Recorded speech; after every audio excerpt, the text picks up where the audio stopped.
Hola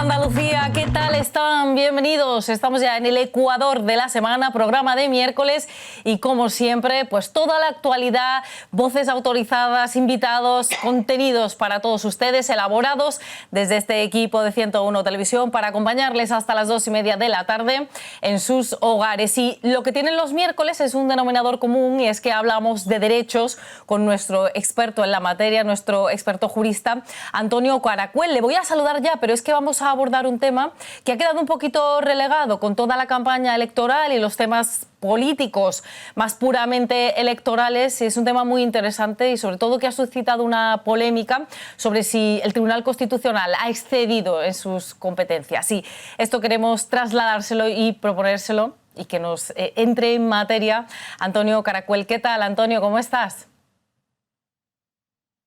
Encantado de estar con vosotros. Y muy acertada tu apreciación de que es una materia importante la que vamos a tratar hoy, pero que la actualidad de la campaña electoral pues la ha eclipsado, Para eso estamos nosotros aquí en Hola Andalucía y contigo para darle lugar a esos temas que a veces no se le está dando el espacio suficiente y hoy se lo vamos a dar porque ¿qué es lo que ha ocurrido? Que hay una polémica también en la calle, ¿no? Hay un debate sí. O un tema la que semana, está...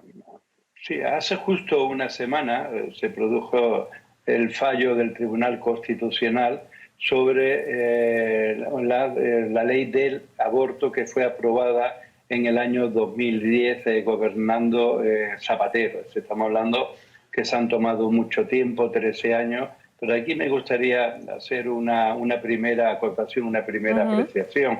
No es que no trabaje el Tribunal Constitucional, sino que era una ley tan delicada como otras muchas, sí. Que los magistrados de una u otra ideología pues nos han estado intentando buscar un texto lo más ecuánime y lo más cerrado y lo que sea más acorde pues con todas las sensibilidades. Y ese ha sido, yo creo, el principal motivo por el cual se haya tardado 13 años. Con la última reforma del Tribunal Constitucional, que ha entrado este gobierno como un elefante en una cacharrería y con la entrada de varios magistrados con un perfil eminentemente político, pues parece que se ha acelerado. Y no es casualidad que esta sentencia, que no deja de ser polémica, se haya producido durante estos días. Y ha sido pues legalizar, desestimar el recurso de inconstitucionalidad presentado por 71 diputados del Partido Popular en el año 2010.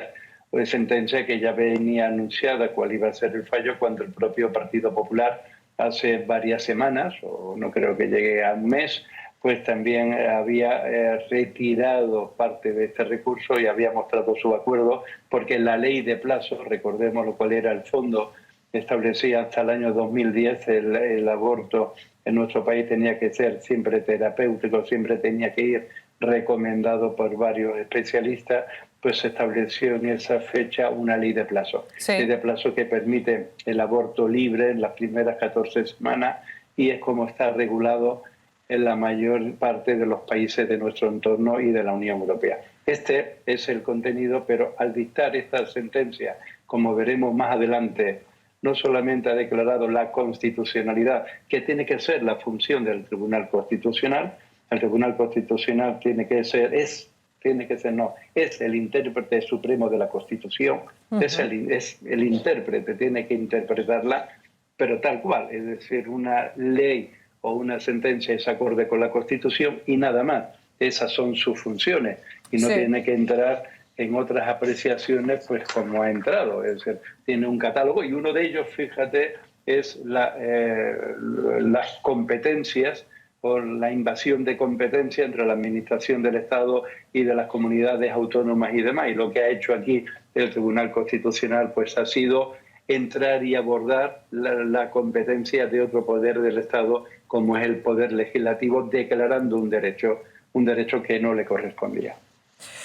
Pues estamos viendo ahí ya un avance de la siguiente pregunta, ¿no? Porque claro, hay una teoría de la división de poderes que está muy clara, que es lo que parece que nos hemos saltado en este caso.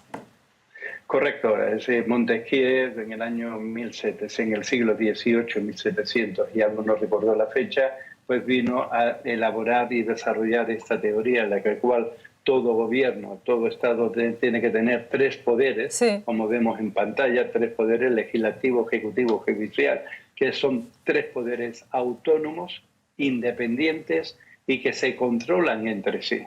Es decir, vemos aquí como el poder legislativo controla al ejecutivo, como el poder judicial tiene que ser independiente, y luego pues son los electores los que eligen al poder legislativo, y la corona no que esté por encima, está aparte, puesto que su trabajo, su función es la jefatura del Estado y arbitrar entre los diferentes poderes.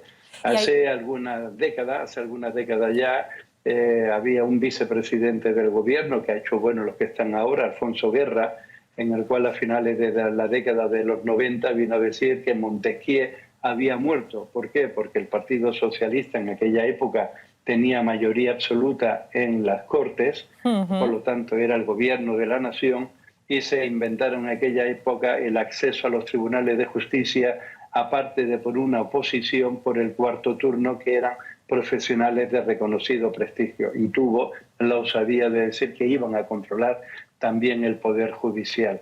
Todo aquello, es decir, todos recordamos en aquella fecha que era un escándalo lo que se produjo en España con estas manifestaciones y otras de aquel gobierno, pero que no deja de ser un juego de niños con lo que hay ahora.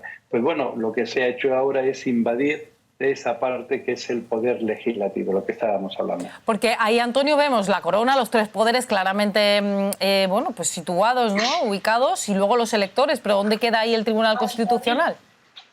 No, el Tribunal Constitucional no estaría aquí, el Tribunal Constitucional estaría aparte, porque lo hemos dicho antes, no entra dentro de la función del gobierno del Estado, no es ni poder legislativo, ni ejecutivo, ni tampoco judicial, como veremos ahora. La Constitución, como hemos dicho antes, únicamente se rige por su texto, por la propia Constitución y por la ley orgánica del Tribunal Constitucional, y va a rendir y va a analizar que tanto las leyes como las decisiones judiciales pues estén adaptadas a nuestro texto constitucional. Por eso aquí faltaría una columna aparte como independiente de estos tres poderes anteriores. ¿Y ha habido, Antonio, algún caso anterior de este conflicto del Tribunal Constitucional con otro poder o algo similar? Pues sí, creo recordar que incluso lo llegamos a ver en este programa anteriormente, puesto que tuvo también un conflicto de competencia con el Tribunal Supremo, que también, ahora veremos otro cuadro en el cual también tiene que ser autónomo, pero en relación a sentencias que tenían que ver con la libertad de información, y lo hablábamos hace 2 semanas, es el fundamento de la libertad de prensa y el derecho a la información, el artículo 18 de la Constitución, que es un texto constitucional, como a la intimidad de las personas. Y ha habido varias sentencias a lo largo. Recuerdo hará 15 o 20 años con Isabel Presley, que lo llevó, luego pues con varios artistas famosos que vieron, según ellos, violentado su intimidad personal por aparecer en medios de comunicación, sobre todo en las revistas del corazón, que aparecían fotografías y demás. La doctrina del Tribunal Supremo como máximo tribunal, pues venía a decir la prevalencia del derecho de información sobre la intimidad personal, sobre todo porque no se violentaba esa intimidad personal ni el derecho al honor. ¿Por qué? Porque eran personajes públicos, llámese artistas o políticos. Segundo, porque se hacía el reportaje en espacios públicos, ¿de acuerdo? Y porque incluso facilitaban estas propias personas o personalidades el acceso que vivían de ello. Esto ha sido una doctrina reiterada del Tribunal Supremo hasta que llegó al Tribunal Constitucional, y en el Tribunal Constitucional se cambió. Es decir, no se limitó a decir si era constitucional o no era constitucional, porque una de las funciones que cualquier ciudadano, a través de la vía del derecho de amparo, podemos acudir al Tribunal Constitucional cuando un derecho fundamental se puede haber violentado.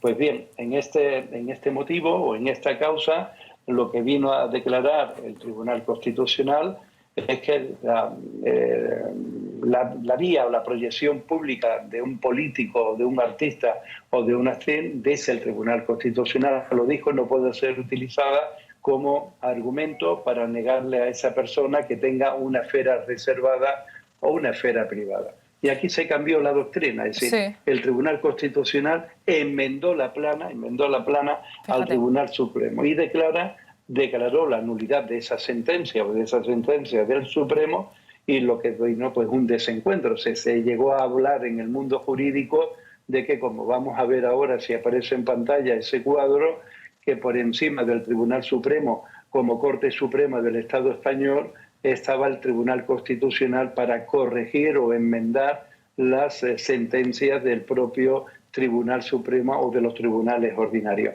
Y este fue el primer desencuentro que se ha venido produciendo en los últimos 10 años entre la doctrina del Supremo en cuanto a libertad, derecho a información, libertad de información y el derecho a la intimidad personal. Sí, porque tenemos también, vamos a seguir avanzando, tenemos también la estructura, ¿no? Ya hemos visto la de la división de los poderes, pero también tenemos la de los tribunales, creo que la tenemos por ahí, claro, ahí tampoco aparece... No, la siguiente sería hasta la... No, la siguiente. Ahí es donde hemos vuelto a ver los poderes, aquí está el Tribunal Supremo arriba. Aquí está la jerarquía, exactamente. Es el Tribunal Supremo que estaría en la cúspide. Si nos vamos en los pueblos pequeños, los juzgados de paz, los juzgados de primera instancia o de instrucción, que es lo que existen en todas las cabezas de partidos judiciales, y de ahí hacia arriba. Es decir, lo mismo que el Tribunal Constitucional está fuera de la gestión de la administración del Estado, que es el cuadro que veíamos anteriormente, también se debe de encontrar al margen de la jerarquía judicial de los distintos tribunales, juzgados y tribunales.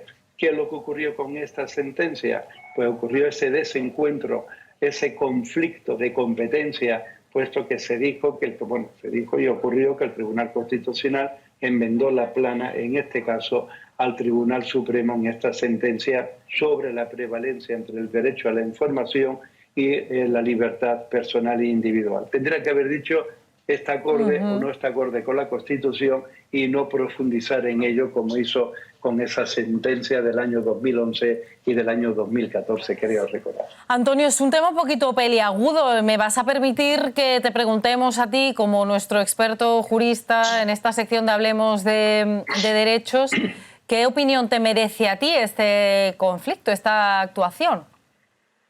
Bueno, quedaría, si acaso, entrar en el caso concreto. Si no sé cómo vamos de tiempo, adelante, pero adelante. sí que me gustaría entonces pues verlo, porque hemos visto este desencuentro con el Tribunal Supremo.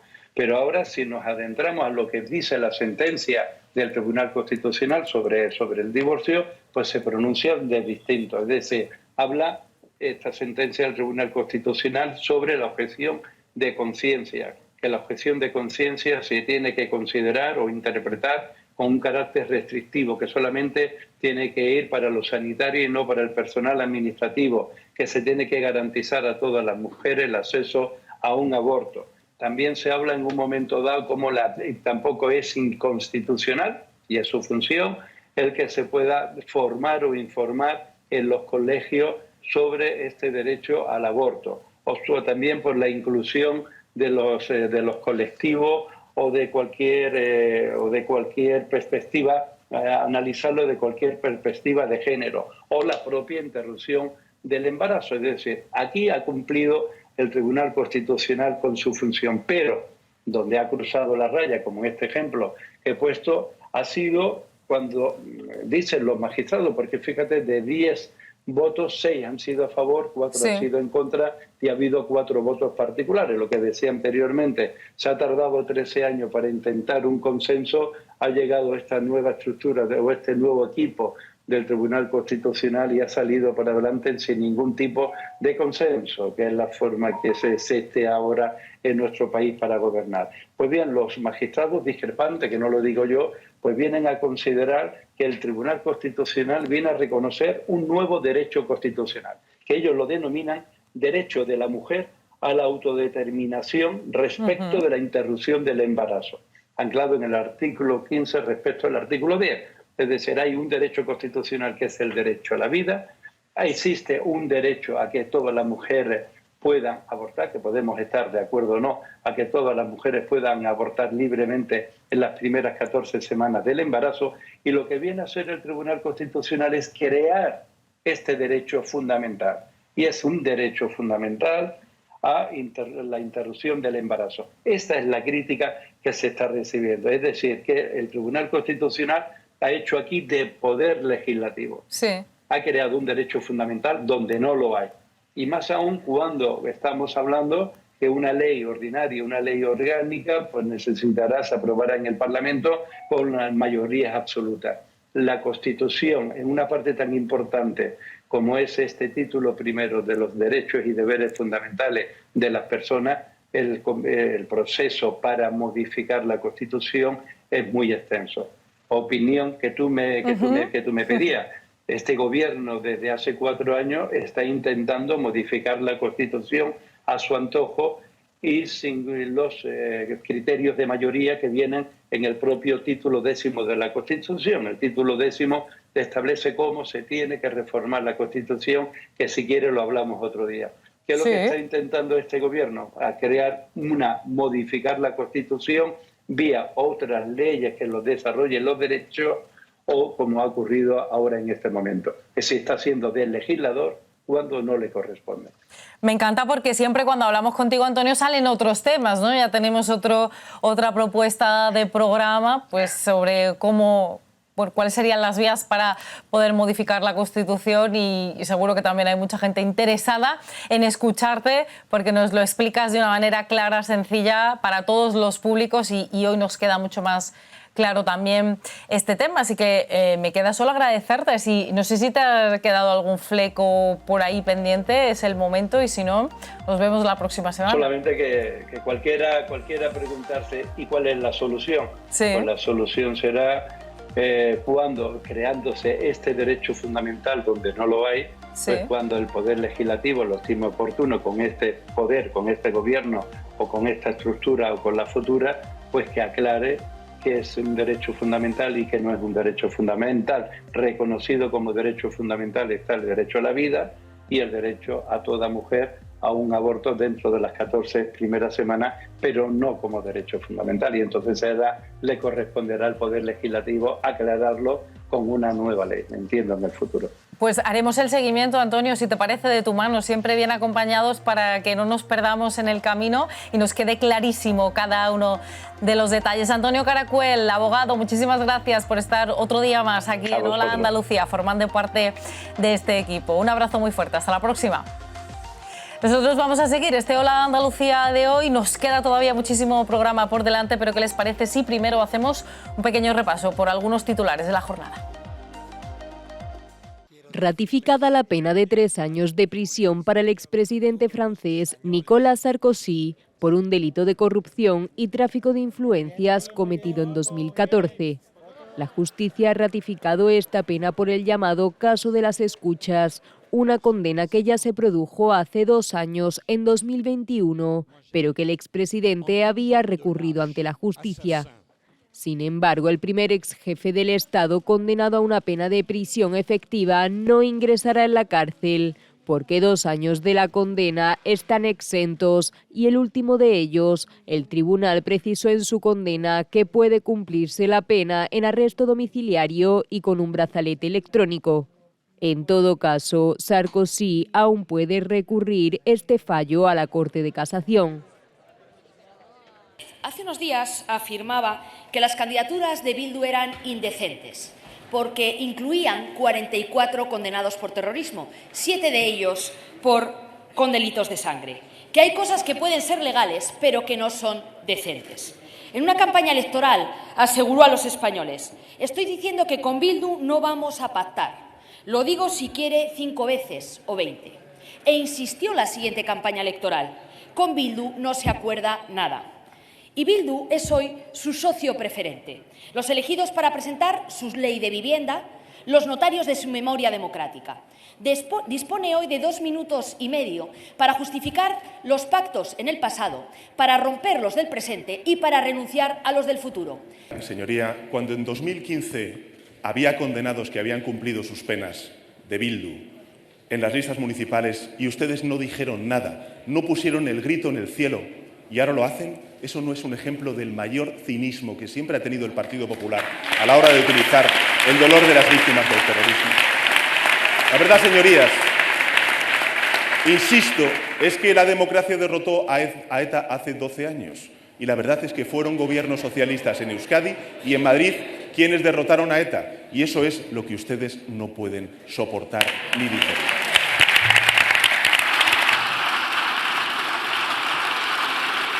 Yo creo que hemos conseguido entre todos la presión generalizada que se ha ejercido sobre Bildu y sobre el Partido Socialista ha conseguido que por fin den marcha atrás, ¿no? Y que digan que no van a tomar el acta de concejal. Creo que en este punto, una vez conseguido que los condenados por delitos de sangre, por atentados terroristas, no se conviertan en concejales, creo que lo conveniente sería, en primer lugar, que dejaran muy a las claras que no solo no van a coger el acta de concejal, sino que renuncian a participar de las elecciones municipales. Y en segundo lugar, creo que hace falta un compromiso serio de Pedro Sánchez y del Partido Socialista de que jamás van a pactar nada con ellos. Aquí hablamos de lo que es éticamente aceptable y de lo que no. Nadie duda de la legalidad de la decisión y, por supuesto, de la reinserción que todos los presos tienen que tener. Pero una cosa es que cumplan sus condenas, una cosa es que sea legal y otra cosa es que sea moralmente aceptable que el Gobierno de España se sustente en un partido que propone como concejales a condenados por delitos de sangre y de terrorismo hasta hace muy poquito, ¿no? Creo que la semana pasada tuvimos una muy buena noticia por parte de los agentes sociales, de los empresarios y también de los trabajadores y trabajadoras.